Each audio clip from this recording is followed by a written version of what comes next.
Hello student, we are providing Centennial online classes as we are working from home. Today I will discuss class 12th chemistry, chapter 9 coordination compound, and in this video I will discuss NCERT exercise question number 9.15.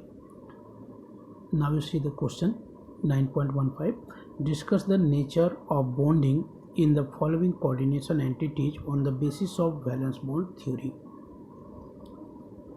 आपको nature of bonding बताना है इसका, किसके basis पर? तो valence bond theory के basis पर बताना है। तो अब आप देखो, वैलेंस पहला दिए हम क्वेश्चन ले लें। जैसे फर्स्ट क्वेश्चन ये है आपका कि FeCN6 4 नेगेटिव चार्ज। तो इसमें आप देखो, सबसे पहला काम क्या करना पड़ता है? पहले हम सेंट्रल एटम का ऑक्सीडेशन स्टेट को फाइंड करते हैं।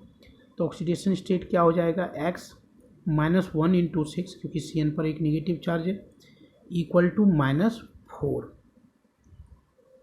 हो गया, -4। और x इक्वल टू क्या हो जाएगा? -4 + 6, दैट मीन्स +2। ऑक्सीडेशन स्टेट क्या आ गया? Fe का +2। अब इसका इलेक्ट्रॉनिक कन्फिक्शन करेंगे तो Fe का एटॉमिक नंबर कितना होता है? 26। कन्फिक्शन यदि करें तो आर्गन 18, 3d6 4 S0 हो गया, क्योंकि S से इलेक्ट्रॉन्स निकल गए। तो D6, तो D में आप जानते हो कि 5 सब सेल है यहाँ पर, 1 2 3 4, एक एक इलेक्ट्रॉन्स इसमें फील्ड करेंगे, सिंगल इलेक्ट्रॉन फील्ड हो गया, ये पेयर्ड हो गया आपका। अब Cn माइनस ये हमको जानना पड़ेगा कि Cn- एक स्ट्रॉन्ग फील्ड लिगेंड है या वीक फील्ड लिगेंड है। तो Cn- क्या है? स्ट्रॉन्ग फील्ड लिगेंड है, strong field ligands, strong field ligands. और स्ट्रॉन्ग फील्ड लिगेंड क्या करता है कि जो अनपेयर्ड इलेक्ट्रॉन्स होता है उसको वो पेयर्ड करा देता है, means pairing of unpaired electrons को वो पेयर्ड कराता है। तो यहाँ पर जो अनपेयर्ड इलेक्ट्रॉन्स है उसको क्या कर देगा? ये पेयर्ड करा देगा। 3d6 का जो इलेक्ट्रॉन्स है आर्गन 18 जो हमने कन्फिक्शन किया है, तो ये क्या हो जाएगा? इसमें जो आपका ऑर्बिटल है 1 2 3 4, तो इसमें पेयर्ड हो गया। तो 2 वैकेंट ऑर्बिटल आ जाएगा। 4s ये भी क्या है? वैकेंट है। 4p ये भी क्या है आपका? वैकेंट है। 1 2। अब आप देखो, तो Cn यहाँ पर लिगेंड्स है, और लिगेंड्स की प्रॉपर्टीज होती है कि वो 2 पेयर्ड इलेक्ट्रॉन्स को डोनेट करता है। तो Cn- यहाँ पर क्या करेगा? एक पेयर्ड इलेक्ट्रॉन्स डोनेट करेगा। एक Cn- यहाँ भी आएगा जो एक पेयर्ड इलेक्ट्रॉन्स को डोनेट कर देगा। एक Cn- यहाँ आएगा जो एक पेयर्ड इलेक्ट्रॉन्स को डोनेट करेगा। फिर Cn- यहाँ पर एक पेयर्ड इलेक्ट्रॉन्स को डोनेट करेगा। इस तरह से 6 पेयर्ड इलेक्ट्रॉन्स को डोनेट करेगा ये। तो हाइब्रिडाइजेशन क्या निकल के आ गया? हाइब्रिडाइजेशन यदि आप देखें तो ये निकल के आ गया D2sp3।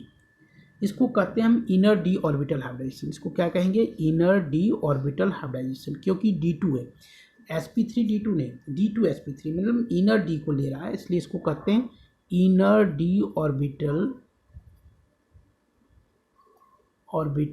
Hybridisation.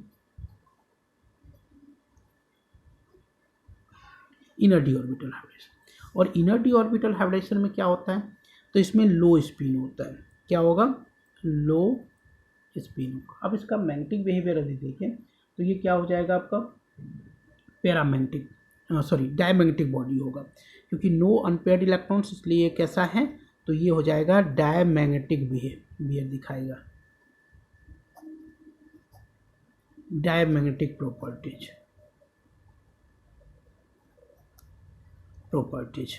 Due to no unpaired electrons, means due to paired electron, totally paired electrons, इसलिए डायमैग्नेटिक बॉडी दे दिया। ज्योमेट्री तो फिक्स है कि ज्योमेट्री इसमें कोऑर्डिनेशन नंबर 6 है, तो इसकी ज्योमेट्री क्या होगा? ऑक्टाहेड्रल ज्योमेट्री होगा। तो इसका हम ज्योमेट्री ड्रॉ कर सकते हैं क्या यहाँ पर? तो Fe हो जाएगा, और इस तरह से आप लगा दो Cn, फिर Cn Cn Cn Cn Cn आ जाएगा, और इस पर चार्ज हम लगा देंगे 4 नेगेटिव, ऑक्टाहेड्रल ज्योमेट्री देगा। इसी तरह से नेक्स्ट हमको क्वेश्चन इसमें डिस्कस करना है, वो क्या है, F6 3 नेगेटिव। नेक्स्ट तो नेक्स्ट क्या है आपका, नेक्स्ट कंपाउंड है Fe सेकेंड, Fe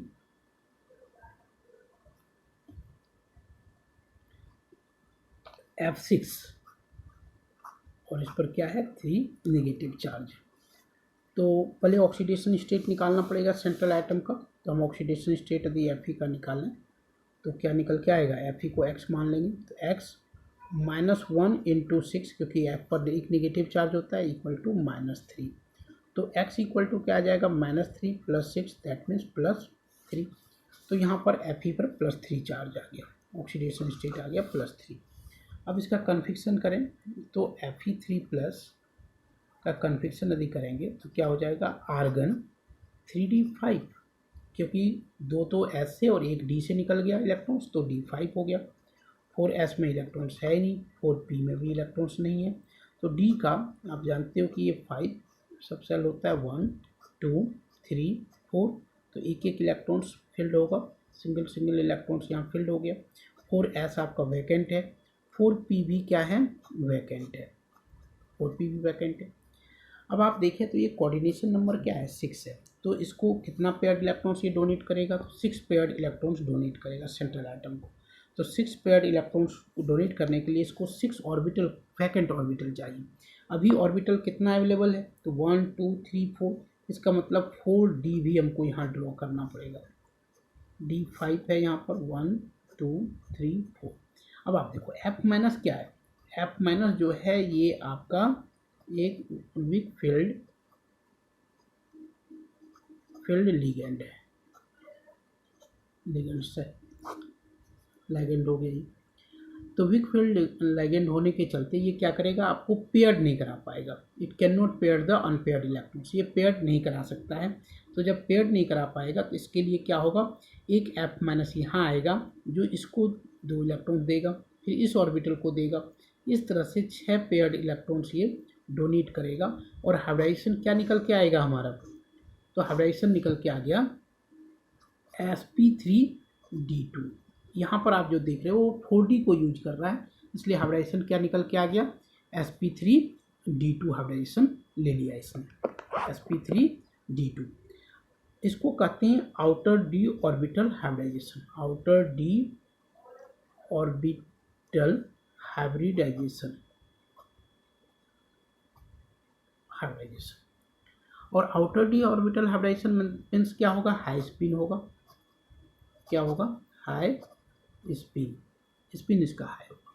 और मैग्नेटिक बिहेवियर यदि देखें तो मैग्नेटिक बिहेवियर हम यहाँ पर जो पा रहे हैं वो क्या है आपका, ये पैरामैग्नेटिक होगा, क्योंकि इसमें 1 2 3 4 5 अनपेयर्ड इलेक्ट्रॉन्स है, 5 अनपेयर्ड इलेक्ट्रॉन्स है, इसलिए ये क्या हो गया, ये हो गया आपका पैरामैग्नेटिक बॉडी हो गया, ये पैरामैग्नेटिक बॉडी। अब इसका यदि हम देखें ज्योमेट्री तो क्या निकल के आ रहा है, Fe F F F F F F हो गया, ये आएगा, मतलब ऑक्टाहेड्रल ज्योमेट्री दे देगी। तो इस तरह से हम क्या कर सकते हैं कि आप निकाल सकते हो इसका बॉन्डिंग, वैलेंस बॉन्ड थ्योरी के बेसिस पर। तो हम क्या क्या फाइंड करते हैं, एक मैग्नेटिक प्रॉपर्टी फाइंड करते हैं, ज्योमेट्री फाइंड करते हैं, और फिर हम हाइब्रिडाइजेशन को देखते हैं। तो नेक्स्ट क्वेश्चन क्या है इसमें, तो नेक्स्ट है थर्ड वन, C2O4 कोबाल्ट के साथ ऑक्जिलेट आयन जुड़ा हुआ है, ऑक्जिलेट आयन 3 मॉलिक्यूल्स। तो नेक्स्ट वन, तो इसमें आप देखो थर्ड क्वेश्चन जो दिया हुआ है वो क्या दिया है, तो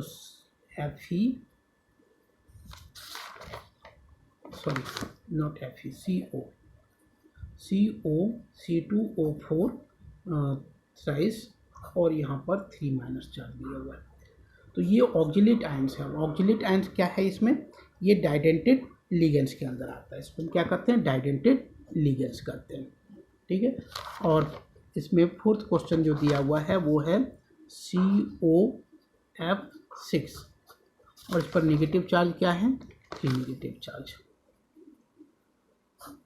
ये 2 क्वेश्चन आप खुद कर सकते हो, तो ये आपके लिए मैंने होमवर्क छोड़ दिया, ये दोनों क्वेश्चन आप कर लेना। Thank you.